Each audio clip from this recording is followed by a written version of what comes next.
This entire military is one cohesive, dedicated force. And the threats to our nations, they don't sleep. They're watching our every move. Iran, Russia, China, North Korea, ISIS, Al-Qaeda. They may be watching this right now. Our military should not be mistaken for a cable news gabfest show. We don't care what you look like. We don't care who you voted for, who you worship, what you worship, who you love. It doesn't matter if your dad left you millions when he died or if you knew who your father was. We have been honed into a machine of lethal moving parts that you would be wise to avoid if you know what's good for you. We will not be intimidated. We will not back down. We don't want war. But if you want war with the United States of America, there's one thing I can promise you, so help me God. Someone else will raise your sons and daughters.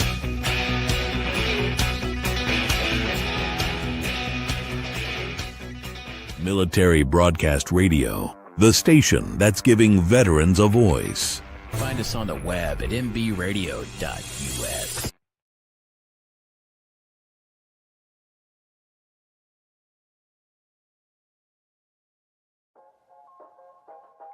Welcome to the From Pain to Purpose radio show. I'm your host, Eva Fulton.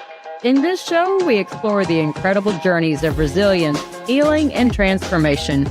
In each episode, we will sit down with individuals who have faced unimaginable struggles and turned their pain into power, heartbreak into hope, and their challenges into meaningful change and finding new purpose in life.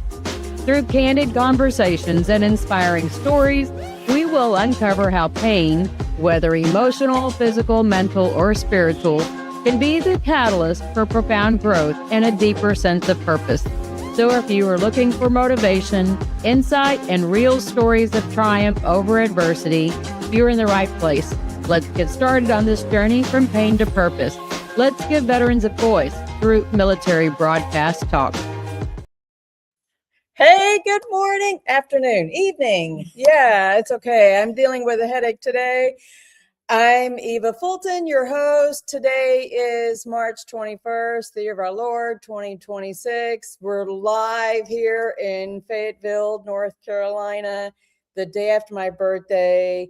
And I tell you, this has been one that's been epic for the books for anyway. You know, it's been an amazing experience. It's been the first time I've set back foot on an Army base and post. I'm supposed to say post, right? We are posts in the Army versus where's the Air Force? They have a base.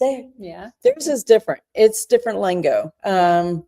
So anyways, it's been interesting to set foot on a big post that, you know, is interesting to see. The vibe is different, right? It just has a different feel. When I got out in 2000, that was from Germany. And I've been to some Air Force bases since then, but this was a little bit different feel. So on each of my right and left right here, I have Alissa and Newman and Anna Valancourt. I pronounced it right, yes? Yes. So they are with Project Valkyrie, and yesterday they hosted a Women in the Military Summit. And I haven't, you know, like I said, I haven't really gotten into really talking to younger troops and seeing what the vibe is that's different. I think, you know, there's some generational things that I could feel, but I also really appreciate what Project Valkyrie is doing. So I came here in more of my academic role and things because I was really impressed with what Project Valkyrie has been doing on the research side, which, you know, is very, I think, much needed, especially going through my own dissertation experience and How do we help represent the female population, both from the veteran side and from the active duty side, that yields, I want to say, better results, right? Because if we're not asking the right questions, we're not going to get the right answers that help move the needle in going in the right direction. All right, so who wants to lead? Go ahead, Alissa. All right, well, I can introduce myself and I think speak to some of the research side of the house. My name is Alissa Newman. I am the human performance lead and the research lead for the Valkyrie Project. I would describe myself as a first responder, so I was a EMT and firefighter in my 20s, like late teens, early 20s, and then went the strength coach route, and then went the academic route. I have a PhD in exercise science with specific expertise in military performance, and I lead our research initiatives as well as I'm Valkyrie Project training programs, our physical training program. So that is kind of how I fit into the organization. And really it's been so awesome to like thinking about the research side, right? Women, we know, like in the physical training literature, have been very underrepresented. The stats are getting better, but it's still only about 30% of like sports science studies include women. A much smaller fraction of that are like specifically only women. And it's even lower on the military side, right? We know women represent about like 18% of the military. And so with a lot of those studies, they're like, oh, we have a very small female contingent, like only 18% of our population was female. And they're like, okay, well, that's representative. And so that's good. But then it's also like so hard to like getting research funding is so hard, especially with like the funding changes, the changes in funding priorities in the last couple of years. So it's like, okay, it was hard to begin with to get funding to do research on women. It's exponentially harder now. And so we just kind of said, okay, like we don't have the resources to do like the full-fledged, okay, here's our big study, but like we can still generate the data, right? Like we can leverage our platforms, leverage our connections, and we want to hear from active duty women. And so we last year sent out a big survey. We're continuing to build on it every year and to start to get those numbers to say, hey, we need more information on this. This is what we're getting at the ground level, and then push that up to researchers, to like academic partners, and say, hey, we need more information. This is a whole thing. So what is the Valkyrie Project and designed to do? I think as it like a whole, because it's a nonprofit. It's a nonprofit organization that originally started, I want to say like 2015, and it originated. So the founder is a woman named Meg Tucker, and she was a Kiowa pilot in the Army. Okay. And then when they went away from the Kiowa, she had to find a new job, right? And she went into the special operations side of the house. She was psychological operations, and in that space realized that like, oh, there's not resources for women, right? There's like a ton of resources if you're a dude, but not anything like tailored specifically to women to help women succeed. And so the Valkyrie Project originated as like a training program is kind of what it was. She was providing physical training resources for women in special operations. And then in 2023, we got our nonprofit status, and it's really expanded from there outside of just like, okay, let's improve physical training, because right, she realized like the gaps are so big, right? It's not just physical training. It's getting the right gear and apparel. It's getting healthcare. It's advocacy. It's policy. It's all these things. And so I really think that like I would describe the origin story of the Valkyrie Project as like the idea of like becoming who you needed when you were younger. And so like Meg did that, and then sent that forward to a whole bunch of women nationally, right, with the Valkyrie Project. So the short version is that our goal is to empower women across their service life cycle, right? With physical training, physical like health education, advocacy, policy, research, right? We're trying to cover all the bases. For all branches. Yeah. Yep. And from what I saw, there was a big focus yesterday on folks.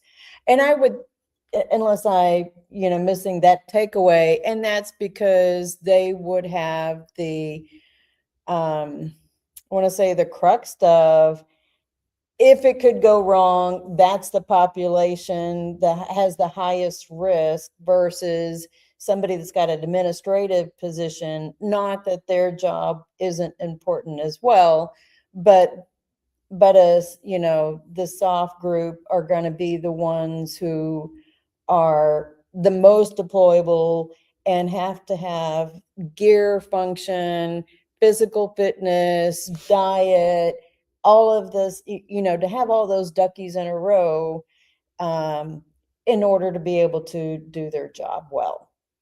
Yeah, I think that it does, and it has leaned a little bit more special operations, but I think largely because that was the origin of it, right? Okay. It started as more of a resource for women in special operations with Meg, and then Tristan Irwin is the secretary of our board. She was a civil affairs officer here at Fort Bragg.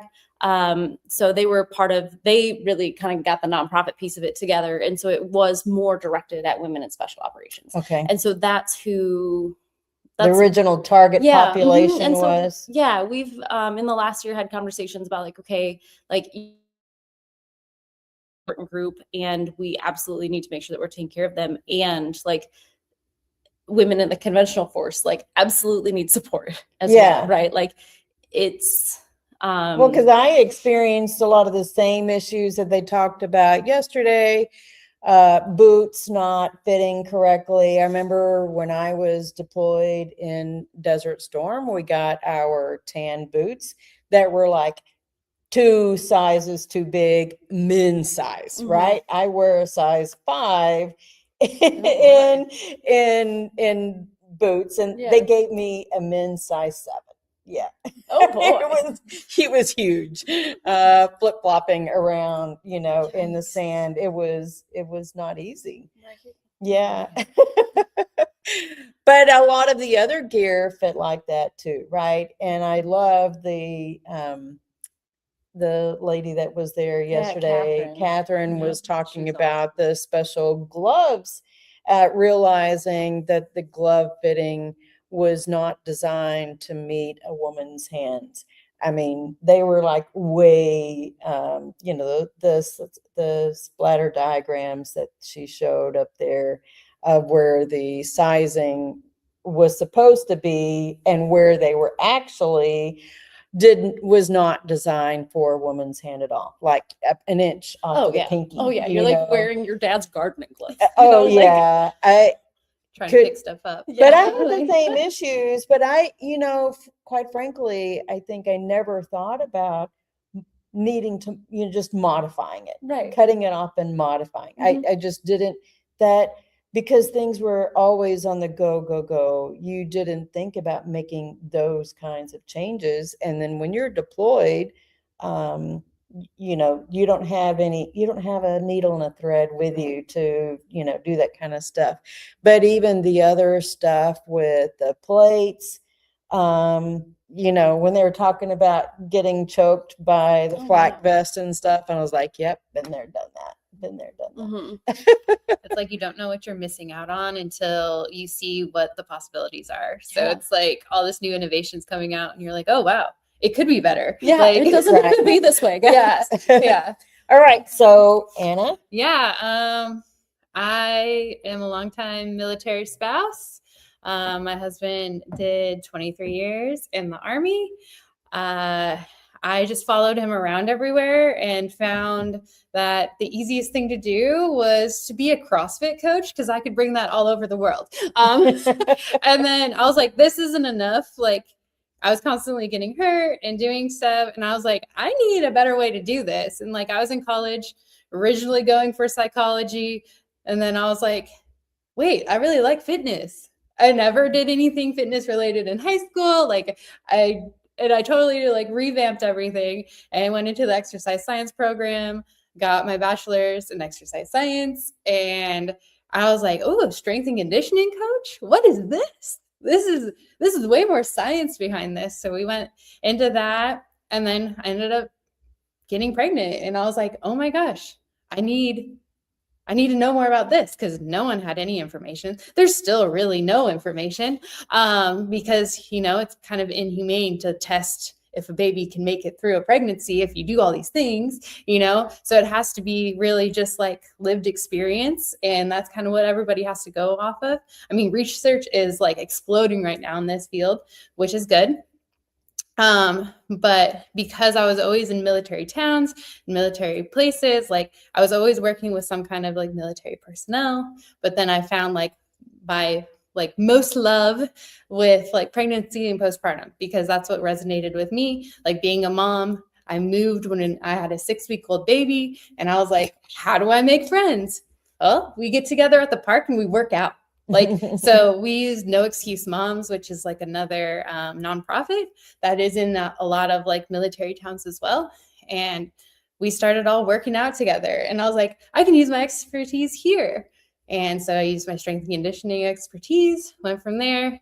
And then we moved to Germany for a while, kind of got out of the game, but then we came back and I helped open a CrossFit gym at Fort Bragg and like got even more hands-on experience by doing like physical therapy, like bridge back into CrossFit.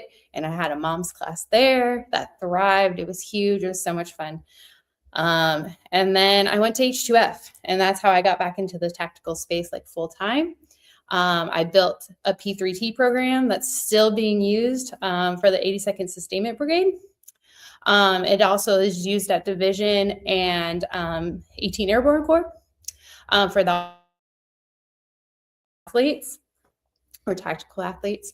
And we've like shown that it has actually made soldiers stronger than they were before pregnancy, and they were scoring between 60 to 100 points above what they were doing pre-pregnancy. Wow. Before they even graduated the year postpartum from the program. And it's just from using simple science and simple strength and conditioning programming. And then I got my master's degree in sports psychology while I was there, and I've been working with that ever since. Train people online now and do all the pregnancy and postpartum programming for the Valkyrie Project. But you said P3. P3T. Okay. So it's the Army's physical fitness program for pregnancy and postpartum. Okay. Yeah. So I don't think when I was active duty they had a name for that. Yeah. So it's come Let's a go long. walk around for a while. Yeah. And that's what it was even when I came in. I was like, this is 2021. And they're like, how can we go to IHOP again and walk the track? Because that's how we think we want to do. But they just didn't have direction. They didn't know what to do. Active duty women? Yeah, you were saying the active duty. Okay. And it's a requirement to enroll in P3T by 20 weeks pregnant. Okay. So you are forced into the program, which is great. And so most people don't want to come because they thought it was IHOP and walking the track. And they want to stay with their units, and they want to stay with their people. And so like we had to like prove to them like, hey, like this is fun. We can like do stuff. And once they got bought in, like the program grew a ton. But yeah, you're required to be there through your whole pregnancy. And then you come back from your parental leave, which is 3 to 4 months, depending. And then you get till 1 year, till your baby turns 1 year to go back to unit PT. Okay. You can opt out if you have medical reasons. At 6 months, like as long as you get medical clearance, you can go back to unit PT at 6 months. Some people do. But now we're finding that they want to stay because they get that continuity of 5 days a week. You're in the gym, following the same program. It's not just like a thrown together workout of the day type of thing. And you're progressing and like getting better every day. So we've had really good success. So they feel like it's better than the normal unit PT? Yeah, because it can be sporadic. And then they can't be pulled for like any reason by the unit, unless it's like something really big happening. Like you'll see it here and there, like for sergeant, like I really need this person today. Mm-hmm. But at least they're still getting 3 days a week at least in. Right. Unlike, sometimes PT gets canceled because you have a range early or like something like that.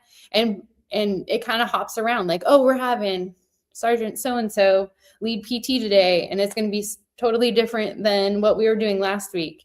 And that like continuity and like progression isn't there for good programming. So they don't see like the gains, that they want to see, because they're not following the same kind of programming to get that like continued progression through things. So a lot of people are like, I don't want to leave, or like, maybe I should get pregnant again and like stay there for a while. So like, I'm like, okay. There's consequences to Yeah, that. I know. Yeah, Like, that's my first response on that Yeah. one. A baby does not always serve as a good excuse things. Yeah, I know. I'm like, and the advocacy there is huge, because when we first started and like we made it mandatory and like the policy went in place, like a lot of people were like, well, we can pull them for this, or we can do it for that, or we can go bring them back early for this reason or whatever. And it's like this protective policy has actually gone a long ways because they can't be pulled. Well, it makes sense, Mhm. So I was active duty with 2 pregnancies. Mhm. The first one went pretty well. And that was I was at Hunter Army Airfield in Okay. Georgia, and Mhm. actually got to have a civilian doctor because I Oh. lived in Savannah. Yeah, so you're far enough out. So I didn't have to go to Fort Stewart for Yeah. medical care because they did deem me high risk anyway. So Okay, I yeah. got to go to a civilian doctor when I was active duty back in '94. So it's Good. probably a rarity back Yeah, then. you really were. But then the second pregnancy I had active duty was a very trying one. I had a marginal placenta previa. Oh, yeah. And they airbacked me from Fort Hood to Fort Sam. Mhm. And I spent, I think, 6 weeks antepartum in the old hospital at Yeah. Fort Sam Mhm. with a roll around phone. It was a roll around payphone that they would plug in. And, you can only imagine, right? That's what they had Like, in the call maternity me. ward. Call It was me. horrible. Yeah. And then I spent 6 weeks at home, Mhm. and because we had moved, I bought a house during the antepartum, Mhm. and then moved, and then still delivered 6 weeks early. Oh, wow. Yeah. So my son was born 3 pounds 6 ounces. Oh, man. Right? 5 pounds 6 ounces. Maybe it's 5 pounds 6 ounces. Yeah, So still 6 weeks little. early, Yeah. 5 pounds 6 ounces. Mhm. Both of them were very jaundiced, though. So the second one ended up back in the hospital Mhm. at Fort Hood. Okay. But that was airvac twice. I was airvac back to Fort Oh my Sam gosh. to deliver the baby Yeah. because Fort Hood did not have a NICU. The Yeah, they didn't have capability. NICU. So Mhm. they airvac'd me back to Fort Sam to Yeah. deliver. Yeah. It was a horrible pregnancy. Oof. Definitely a horrible pregnancy. Yeah. That's really rough. That's Yeah. very rough. Fortunately, the other 2 were after, Yeah. getting out of the military. So what do you think was, there's a good population yesterday Oh, yeah, definitely. in attendance, but I think y'all had a larger one last year. Mhm. That was a 2-day event, but I saw there were 2 sergeant majors who were friends Mhm. that were sitting at the table I was sitting at, Yeah. they're retiring at the end of this month and I think next month, Yeah. right? Mhm. So I gave them each a copy of my book and Mhm. said, "Welcome to the Veteran Club." Yeah, it's gonna be a big day for them really Yeah. soon. It's a Yeah. big transition. It is, but it was neat to see that they Yeah. were getting to have this experience. Mhm. I think probably really just even meeting other veterans, right? Mhm. That they are getting to it's not about just TAPS. It's I think it's the transition of Mhm. things and Very knowing that much so. they can now own part of the legacy of becoming a voice to help other people. Yeah. Mhm. Yeah, and when veterans use their voice, it really helps others. You know, like some like to stay really quiet and like go off into the real world, into the civilian world. And I think it's great that like anyone that's able to bring veterans together and like see that camaraderie again outside of the military is really great. So like you being able to reach out to them is like awesome. Like be like, welcome to the club. Like it's about to be a ride. And I think that one of the things that like we like, you know, we scaled down the symposium this year for a number of reasons, but it was like so important to us to still find a way to do that, because I think that community piece is so important, right? For our active duty service members, for our veterans, our retirees, like because the military is such a unique community, like staying connected to that, I think is so important. And for like young service members coming up to have somebody to talk to, right? I was talking with Ryan, our photographer, and just like how, because we often have women that are like one of one, one of two, one of three, one of four, like you don't realize how universal your experience is because you don't have anybody to talk to about it. And then you get in these rooms and you're like, oh, I'm having a like extremely normal experience. And right. So to like continue to connect to that community and to bring people together, I think is like absolutely drove us to put something in person together, kind of like no matter what. Yeah.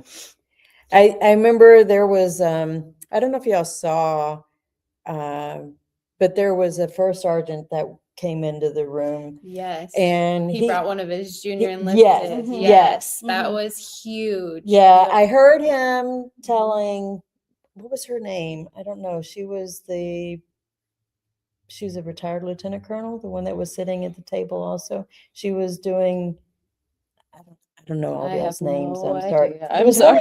One of y'all people, she was doing the announcing on the show. Oh, okay. Yeah. Anyway, so he spoke with her and he goes, you know, she's brand new. She's 11 Bravo. Geez, okay. Yeah. So she's an 11 Bravo infantry guys. And he said she's top notch. But I think she doesn't quite feel connected, you know, but she's definitely wants to be engaged, wants to know the community. He goes, I'm doing my best to help support her. I'm getting goosebumps just, you know, because I felt really empowered that this first sergeant cared that much about her, that he reached out. He's like, nope, she's going to come. She'll be there. I'm so she needs this community, and he was like invested in her long-term career, which is huge. It is to huge see, because a lot of those young soldiers, especially female soldiers, they get intimidated sometimes coming to their first post. I saw it a lot because we get a lot of new soldiers when I worked for H2F, and they were so intimidated by coming in, and they're like, Bragg is so big, you know, like it is huge. And finding that little female community to like just give you that just little bit more like friendliness and like community to go to. I think that was huge. And like she was so nervous when she came into the door, and she was just so happy to be there by the time she left, and just so like you could see it in her face that I was like, this was good. This is gonna make her want to be in the military that much longer. And like I was like, man, that was a life-changing moment, I think, for her.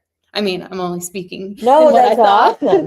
But to have that kind of support, you know, I feel very fortunate. When I was active duty, I think part of it was the job that I was in as a paralegal in JAG, that it was a very mixed, you know, it was always very co-ed.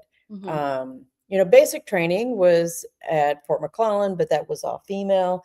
But it was when we got to AIT, which was at Fort Ben Harrison and has since closed, but it was co-ed.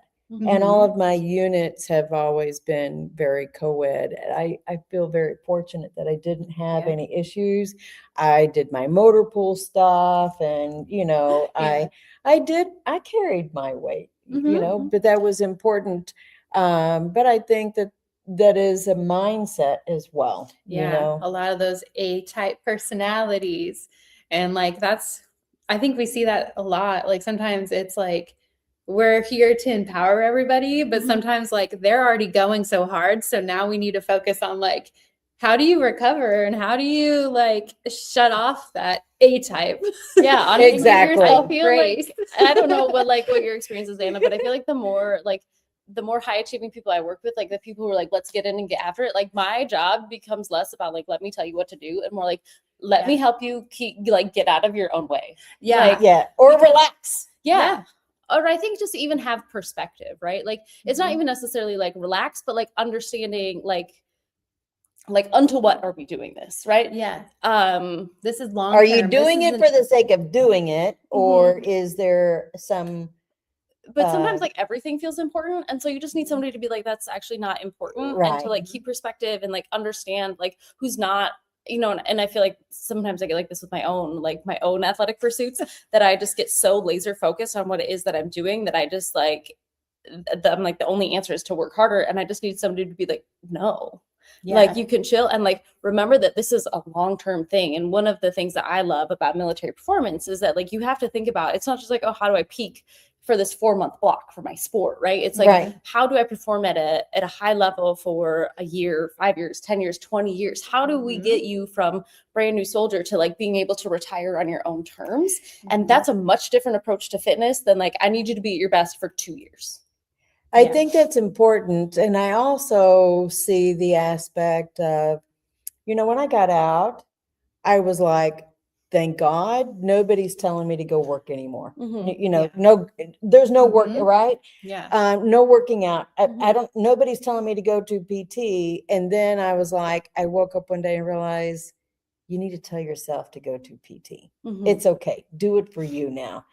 And I think there's that difference of giving yourself, I want to say permission, right? To own that the military taught me some very foundational things, that it was okay to pick back up again and do it for me, not because I was being forced to do it. Yeah. And that's a big perspective change in like the veteran community. It's like, oh, I'm not being told to do it. So what do I like to do? Because you were training for your job, you were training for a certain fitness test, you were training, to be good at like a few things that pertain to your career to help you advance. Survival. Yeah, exactly. And now you're like, oh, I have the opportunity to choose what I get to do and like have like wellness goals versus like, job goals. Like, it's a big mind shift I've seen as well. And so like getting them to that point though, where they're hitting retirement and they're like, I still feel good enough to do this. I'm not broken because of this work, or like literally just bringing the needle back a little bit, because most of the time they're overworking, they're underfueling, and they're overthinking everything they're doing and do their best. And like now they get the freedom to rest a little bit more. And like if we get a hold of them 10 years into their career or 15 years into their career, they might already have a lot of injuries and like stuff going on.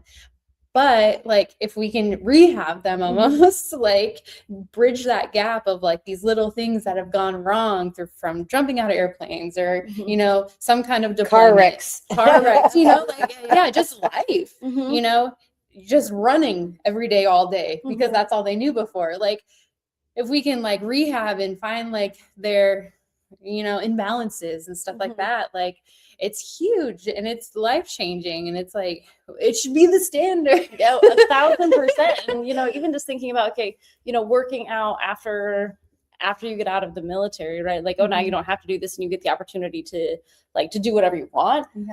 And I think that there's because with athletes, sometimes they're like, oh, you have to accept the fact that like you're never going to be as good as you were, right? Like, it's a different space. Like it's you're not maybe going to be able to do all the things that you were doing because you're not in that space. You're not training 90 minutes a day, 5 days a week, or 7 days a week, or whatever, right? And so I think it's like giving yourself grace to say, okay, that was a past version of me, and I don't actually need, like, that's a different person. And I don't need to be comparing myself to a different person. 1,000% easier said than done. Like, and I think that there's like so much education too around like, how do you move well? Because I think you move and people figure it out and they're like, I need you to do this thing, and they find a way to do that thing, and whether or not that's like good and healthy for you to be doing it that way long term is a different question, right? But to give them that education and like, this is how to move and this is how to feel good in your body, and here's permission to explore, like, I think that there's so much that doesn't get talked about. It's just like, here's your DD-214, goodbye, good luck. And that pertains a lot to the pregnancy and postpartum, because like, they're high achievers that come into this program and like, they're like, why can't I do what I was doing? I was doing it just fine. And it's like, you can do that, but let's find the important things in that can support you through this. But you're going to have to not have your old standard that's way up here. And you're going to have to take a year or two to get back up to that. But it's important to do the base level stuff now and like get that flexibility, mobility, like your body changed because of pregnancy. And now it's got to do some healing. It has you grew a whole human. Give yourself grace. And more than anything, I had people coming back like 12 weeks postpartum and they're like, I need to make tape today. And I'm like, no, you don't. You have a year. And they're like, no, it's going to go bad. And like, they're so worried. And it's like, I get it. I would be worried. You know, if I was in their shoes, I'd be wanting to perform my best. But like the education, like you said, like it's a stigma. You know, it's a culture stigma problem, you know, and that's why I was, you know, Leah Stiles with Sea Waves has been, you know, she's been a guest on my show before, and she's a wealth of knowledge. Yeah, she is. And she's definitely, I think, speaking the right language to help a lot of women. But I get it that even the guys have issues as well. You know, they just don't talk about that they have issues. So let's cover, I think, one of the important things, you had the 2025 report that was published, a month and a half or so ago. So what were the big takeaways, do you think, from your 2025 report? So actually, I think we published that in September of last year. Sorry. But maybe it's been only more recently floating around, but it's out there. It's available on our website. Shameless plug to go read it. And I think that there was like some encouraging stuff where like, and some of it kind of felt like low hanging fruit, like grooming standards. Like you can now wear your hair in a ponytail so your bun doesn't push your helmet up over your face. Like outstanding. We love that. And I think that there are like, you know, H2F has been so huge on the Army side of the house in terms of improving, I think just access to resources.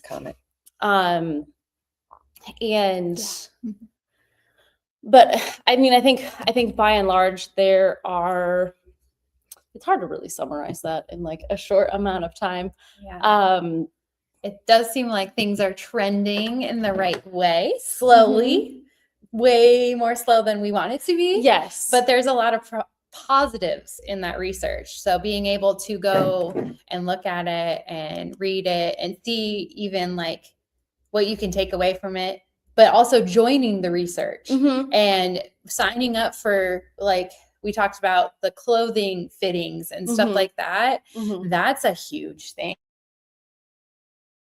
to even be a part of, because without people participating, there's less. And I think having those numbers are so persuasive. Like we have anecdotes and all those things, but translating those into like, here's some hard numbers, right? That is, for better or for worse, what moves the needle. If you could say, listen, 66% of women report sexual harassment at some point in their career, like, yikes, right? And that's just ours. That's not like, if you look at the larger studies, it's like, it's been reported up to like 90%, which is horrific. Because I think some of it goes into that gray area where there's grooming without, an overt action.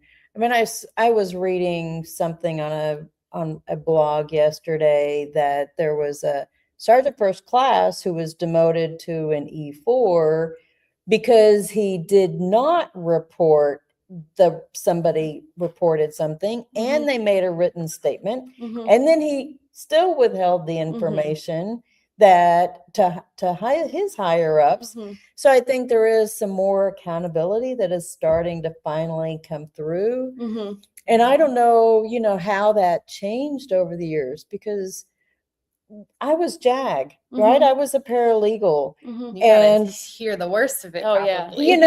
we took the reports that Mhm. came in seriously. And I Mhm. get it. It's about somebody's job, Mhm. but there was a certain command and discipline Mhm. when I was in Mhm. that maybe seems like it's kind of lost its way over the years. And, I think that maybe that's where we're trying to find that Mhm. shift. How do we instill the command and discipline and not always point out that it's the victim's fault? Right. And I think victim blaming, like will spare you my Yeah. whole rant, because like that will be the rest of this show, right? Like blaming victims for stuff is so dumb. Don't do it.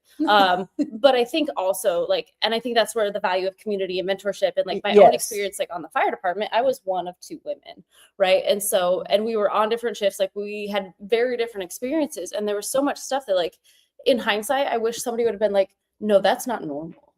That's Yeah. not normal. Right. You don't, like, this should not be happening to you. Or you like, Mhm. you just, like, for me, I didn't want to, like, I already got so much messaging that, like, I didn't belong here. I was supposed to be here. So like, I didn't want to make any more trouble. Right. So there's just a lot of stuff where you're just like, okay, I'm just going to like deal with this. Because that's the cost of fitting in the space. Yeah. And so it's like, I think that's such a murky area. And then again, if you don't know, like, I was 19, right? So like when I was started on the fire department, I was a baby. Mhm. And so to not have, like, I didn't have language to talk about, like, I'm like, this feels wrong, but like maybe this is just, maybe I'm being paranoid. And so like, But it's the communication factor, and then probably not necessarily can you find the words to tell it, Right. but who do you tell it to? Exactly. So I think that there's like so much of that too. So being able to like be in community with women and be like, hey, this is happening. And they're like, oh no, like this. Yeah. When I like started to have conversations about things, like people were like, oh no. Yeah. Oh no. Yeah, And I was that's- like, oh no. And- Yeah. Yeah, and I think the Valkyrie Project does a great job being able to like talk about these topics that no one else is talking about, and giving everybody the resources to like know how to report things, and like Yeah. know what's wrong. And it's not just you, and it's not just, you're not alone in this. And like the research that has been done, has really helped move it forward. But like just us having a presence and like Mhm. having this symposium for women, like I think having it at Bragg is going to really explode, because center of the universe. Mhm. There's a And- validation in it. Yeah. And One of the takeaways, I did a bunch Yeah. of screenshots Oh, perfect. Yeah. yesterday, was about the women's health. 79% of respondents feel that their healthcare providers have dismissed or not fully acknowledged women's health issues. And then 75 of respondents stated that their providers have never inquired about their life course challenges, including pregnancy, postpartum, perimenopause, menopause, and reproductive health. And I'm gonna say that probably plugs in not just from the active duty side, but then flipping it over into the veteran space as well, because there has been plenty of resources out there, I think, for guys and getting testosterone assistance, Mhm. but there's not been help for women on, where do we lose? We don't get that same kind of help on perimenopause and menopause. Yeah. There is the estrogen assistance isn't Mhm. there. We don't have those conversations. Here, when I was active duty, Mhm. here's the birth control pills. Here's the birth control pills. Yeah. And And I'm driving through Fayetteville, and there's a Planned Parenthood, and there's a women's health clinic that you knew that was just another name for Planned Parenthood. I was Yeah. like, that's what they want the answer to be. Mhm. But then we still have to have the dialogue about our own actions and not getting ourselves into trouble because we're so surrounded. I'm speaking from the active duty side, that now that you're surrounded by all the guys. I mean, this even happened when I was in Desert Storm, that we had a couple of females that had some issues. One of them, they got banned to the crab tent. Okay, they got the crab tent. And yeah, and we all knew it, you know, but all right, it wasn't hard to figure out what they were doing. And we have to help ourselves and watch our own actions. But just because you're surrounded by guys doesn't mean that you have to watch your own behaviors. 1,000%. Yeah. 1,000%. And I think that, like, again, like towing that line between, okay, I need to be accountable for what I'm doing. And also like that sort of like is like, there's such a fine line between that, like assigning accountability and like victim blaming. To me. That like, okay, maybe right, I need to make good choices, but also like, I need to be able to trust the people next to me. Right. But I've got to be part of the solution, not part of the problem to begin with, both male and female. Agreed. Yeah. Agreed. Very much so. So how do we, I mean, if, you know, I know on the VA side, we have, you know, women advocates, you know, that's at the hospital.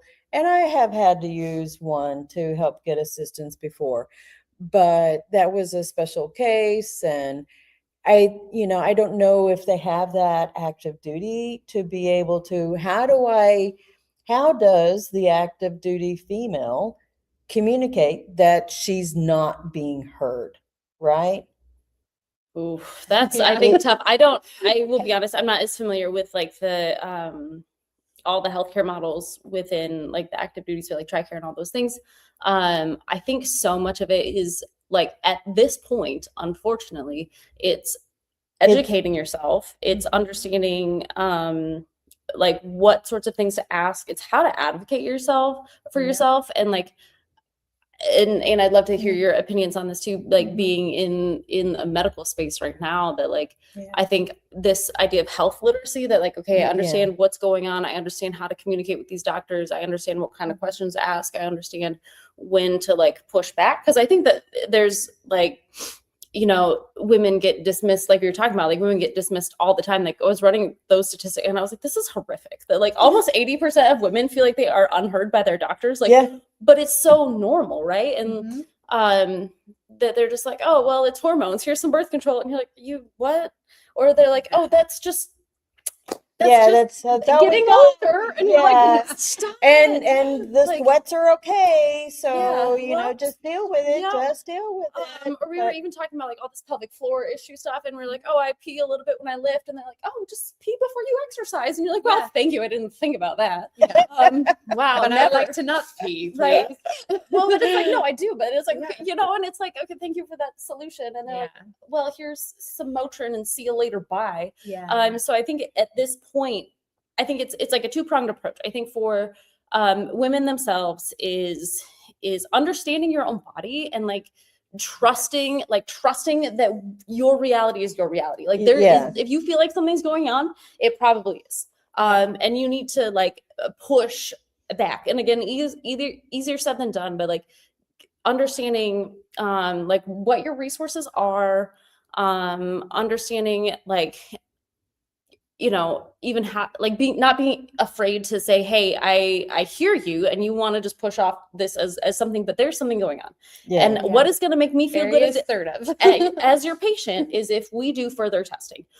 What further testing would you recommend? How do I know that this isn't fine? Like, tell me, like, at what point do you get concerned about what's going on with me? And then I think on the flip side, it's so important for providers, both men and women, right? That like to listen to women, to believe women, and to start more on like how wildly different women can present with medical things like perimenopause, menopause. Like those are such like so specific or like heterogeneous responses like across women that like there's not necessarily good research because I'm having this thing and you're having this thing and you're having this thing and we're all like going through the same experience, but it looks so different. Yeah.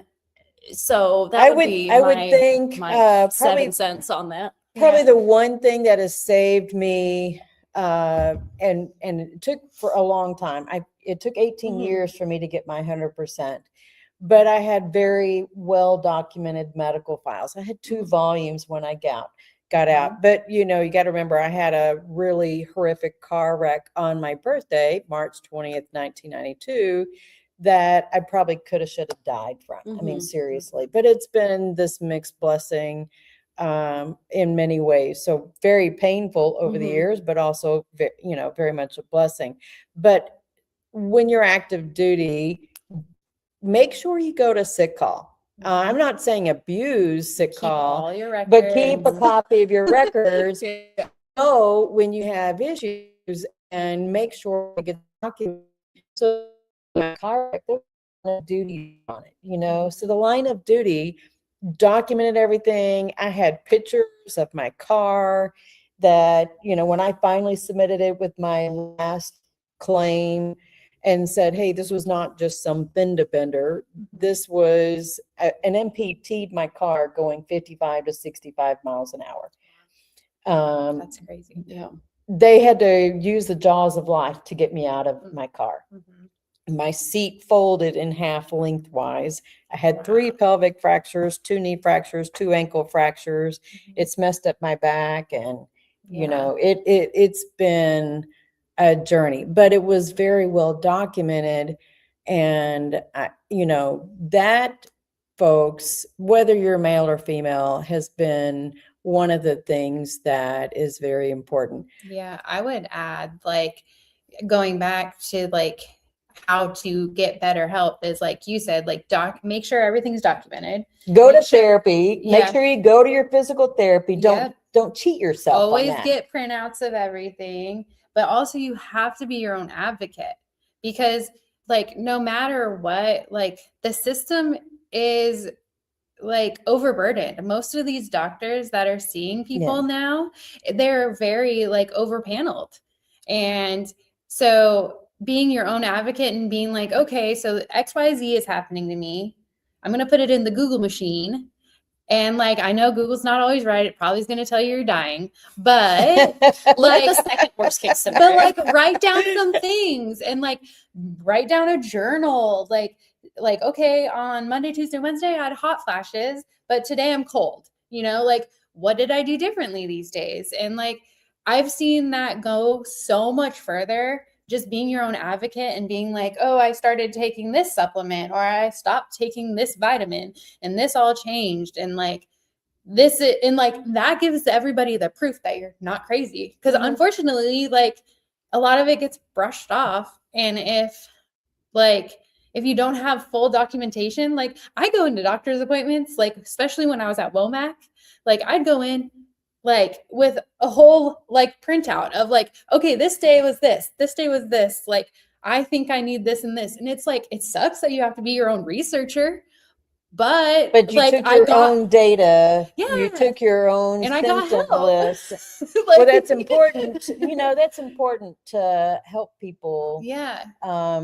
It's so hard to do, but so we have a couple of minutes left. Okay. What do you think is the direction for research?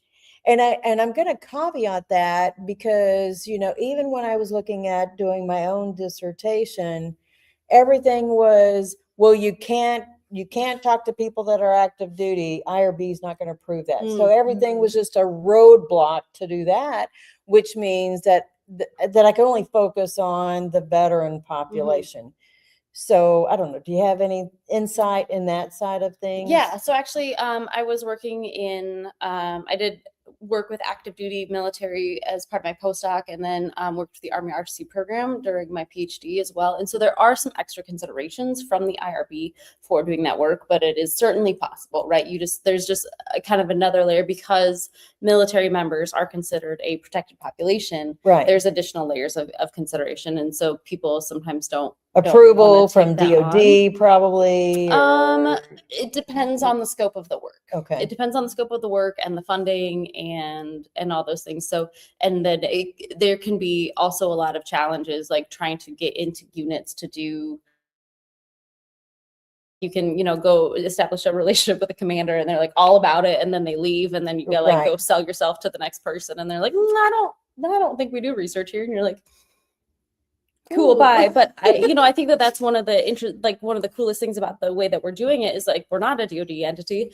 We're not trying to go through an IRB. Like, we are taking, we're being very careful and methodical and ethical about our research, but I think it allows us a lot more room to move, right? And so we're able to get stories and to get anecdotes and data. And I think that what we're then able to do is take that and say, okay, go to our academic partners and go to our unit leaders and say, hey, this is a problem. I don't know if you know that this is, but like essentially pilot data, right? I don't know that you know that this is a problem, but this is a real problem, right?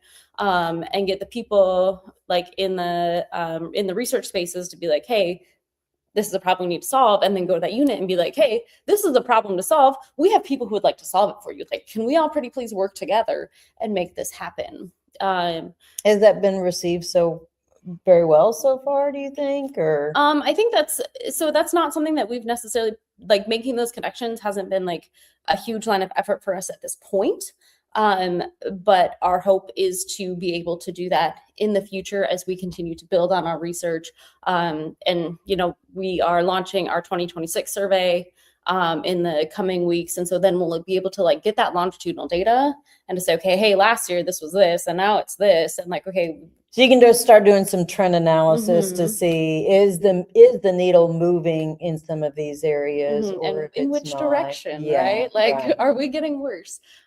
So I think, and then we can also so I think that there's yes, let's do the research, but then also we can push that to policymakers, and we can say, listen, this is happening. But the gamut's pretty open on the future research because there's so little research on females. Even when I was doing my literature review, very little research on female veterans. But a lot of the recommendations are like, well, why don't you do some comparisons to female to male, which was still trying to minimize our voices. I thought. I was a little disheartened about, let's do a combined approach to compare both. And I get it, there is a need for compare contrast, but then if you're looking at the population size, you're getting less females in that population overall. That is still minimizing the voice. And then I think it becomes like, how are women different than men, as opposed to like, what do women need? Yeah, exactly. So anyways, thank you all for joining and, doing this live and getting to participate this year. Hopefully, I'm welcome back to come back next year to Valkyrie. Y'all are, I think, a phenomenal organization and headed in the right direction to have our voices, from that academic level of things. That's so important. So speaking of academics, Dr. Yost, I think I'm saying her name right. Sorry, I don't have my little cheat sheet up there on the screen. But Dr. Yost is joining us next Saturday to talk about how to advocate for your child who is facing medical issues. And I think that's going to be pretty important for all kinds of populations, whether you're active duty, veteran, or whatever, civilian. So my daughter actually gave me some permission to even talk about how I was able to help advocate for her medical condition a couple of years ago. So thank you all for joining us, and be blessed, everybody. Join me and Daryl Monday for the Revivalist Radio Show, Genesis chapter 32, as we continue the saga and drama with Jacob and his family. So anyways, y'all have a great day. Ladies and gentlemen, Thank you for tuning in to Military Broadcast Radio. As we wrap up today's show, we want to remind you that the podcast of today's episode will be available right after we go off the air. So if you missed any part of the show or want to listen again, be sure to check it out. And remember, we're here to support and honor our veterans. Your stories and experiences matter, and we are committed to giving you a platform to share them. That's right. We're here to give our veterans a voice. So don't forget to catch the podcast and stay connected with us. Giving our veterans a voice.